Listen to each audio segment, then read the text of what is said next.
Hey guys, Howlermouse here. I was trying to shoot this video in the style of Comichorder410 since I have an awesome little stack of books here that he mailed to me. Real quick, just to kind of give you an idea of why this is a very thoughtful set of books that he sent. I've been doing these reviews of the Planetary series by Warren Ellis and John Cassaday, going issue by issue. And, I thought I was going to have these out quicker, but once you try a project like this, you really get wrapped up in the book if you try to do a bunch at a time or read quite a few at the time.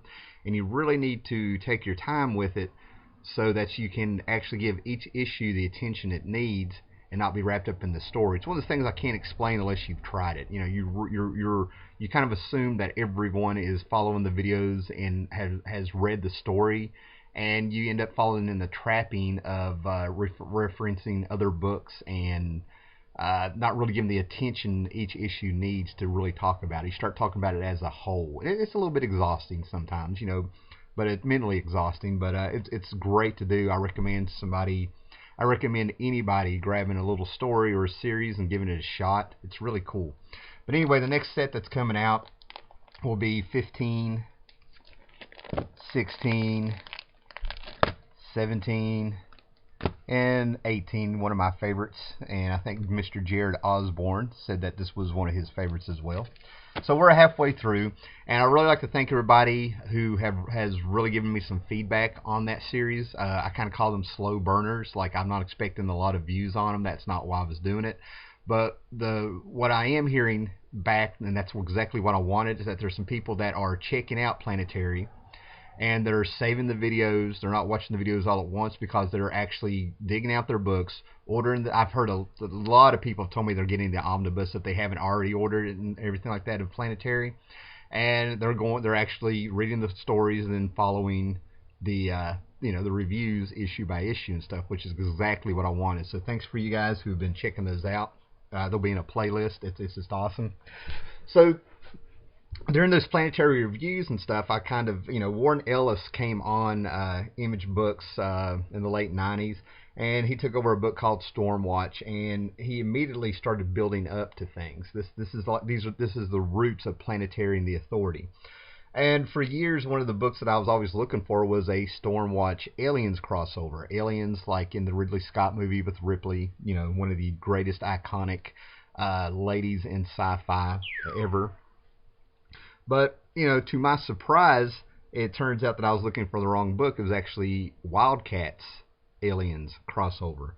And the reason that book is so important is that was actually a crossover that Warren Ellis, he used it as continuity, not just like an offshoot and a one-shot, a neat little crossover between two companies and properties and things. He actually used that to kind of close the door on his work on Stormwatch, which was building towards the Authority and Planetary, if you will. And I could never find the book. I was looking for the wrong book.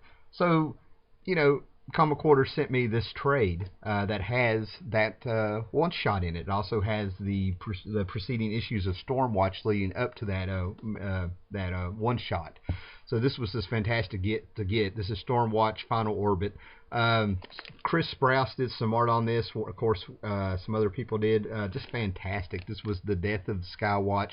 Warren Ellis really finally getting to that tipping point that took us to greater things, which we'll talk about in a minute. Okay, then also I've already done a review of this, but this was just fantastic to get the glare off there. This is the Planetary Batman one-shot, Night on Earth, by Warren Ellis and John Cassaday.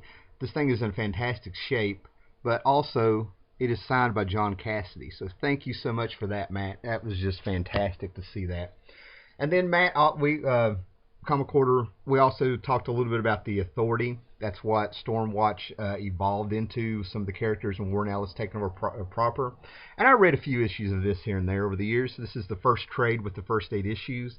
And this book really shook things up, okay? I started a series that I'm going to get back to where I did the 1985-86 Squadron Supreme by Mark Grunwald. And that was the book. This is sort of like the baby of that book.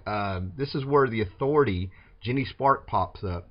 And after Stormwatch, kind of collapsing and failing for many reasons, which was part of the journey and a great story, The Authority was the book that came out to where they decided they were no longer going to be reactionary, and they're not going to sit around on a satellite and just wait for things to happen and the bad guys to hit and everything like that. They were going to change things. They were going to be proactive and stuff. And this thing just took off back in the day.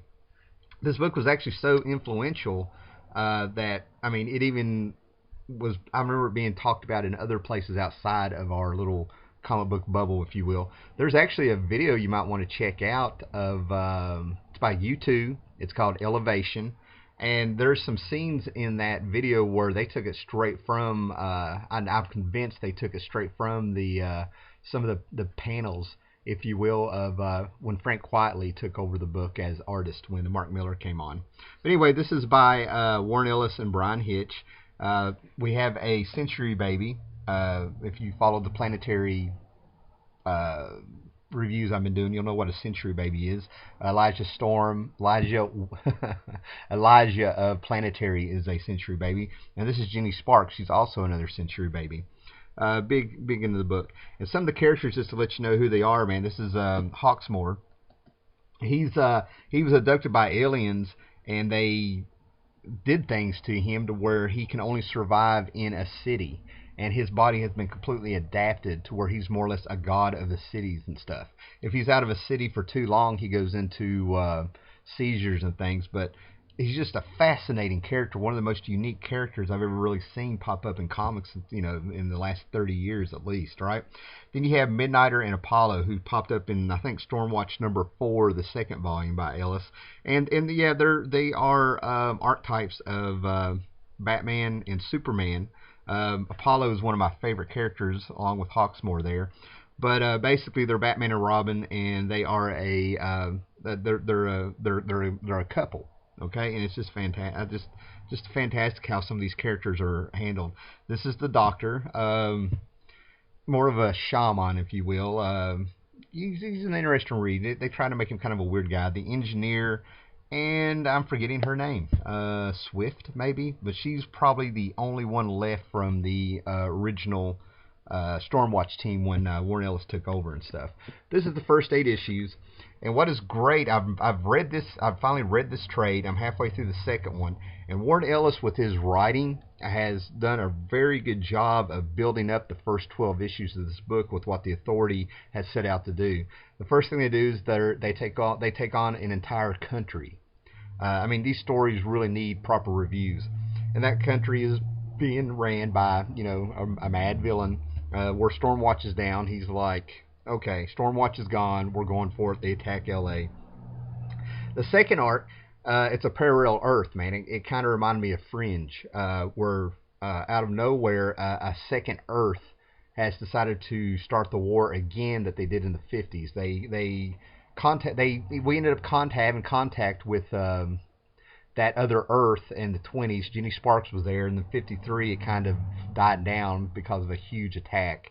And then they come back and they attack Los Angeles again, which is just amazing. So we've gone from a country to a world, and now that I'm halfway through the second volume here, it looks like I think they're getting ready to take on another planet or an alien invasion. Apparently, I'm at a point where the original owners of the Earth have come back to take it back. The humans, we were not the original owners of the Earth, so that's where we're at. And this is, fantastic art by Brian Hitch. Paul Neary's doing some fantastic inking. And then this is also around the point that I think around issue 12, Warren Ellis has left, and Mark Millar came on with Frank Quietly, and these two, bam, all of a sudden, bam, they're superstars. And Mark Millar, his career has always been fascinating to me because, he would co-write things with Grant Morrison kind of under his wing. And then as he moves up, he takes a book. He follows up a book by Warren Ellis, and he keeps that momentum going for a while. And Frank Quietly, I'm a fan of his work. I like what he does, but I can never get across the fact of how much Frank Millar is in his work. He's just taking out a lot of the dark, if you will, but he's ended up doing his own thing. I still think the two greatest things Frank Quietly has done is Earth 2 that he did with Grant Morrison. That was a one-shot, Justice League one-shot. And then was it Earth 2 or Earth 3? Oh, I've got it over there. What a time to go blank. And We 3, the story of Grant Morrison coming back to DC, and he did the cat, the dog, and the rabbit. Just We 3 is just a fantastic book. But anyway, really great to have these. Finally halfway through the second one. Great read. Very influential. Okay, and then he sent issue 14. This is where Mark Millar came in. And this caused quite a bit of stir because this is a version of the of the Avengers, and they do horrible, horrible things. You know, just fantastic. Now, out of the authority of, you know, with all these guys being on it, Brian Hitch, Warren Ellis, Mark Millar, all these guys, you know, all of a sudden they all kind of transferred over to Marvel again, and all of a sudden we had the Ultimates come out. And the Ultimates book, to me, is what the Avengers movies really pull from. So you have Mark Millar and Brian Hitch. They came on there. This book was really slow.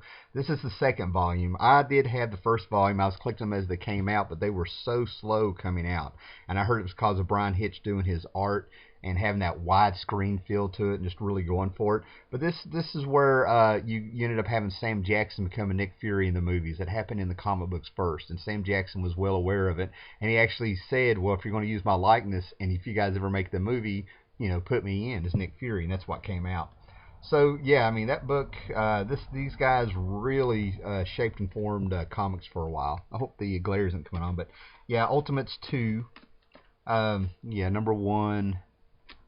fantastic art. Number 2, man, that glare. Would be a sunny day on a Sunday. It's supposed to be raining on Sundays when you have comics.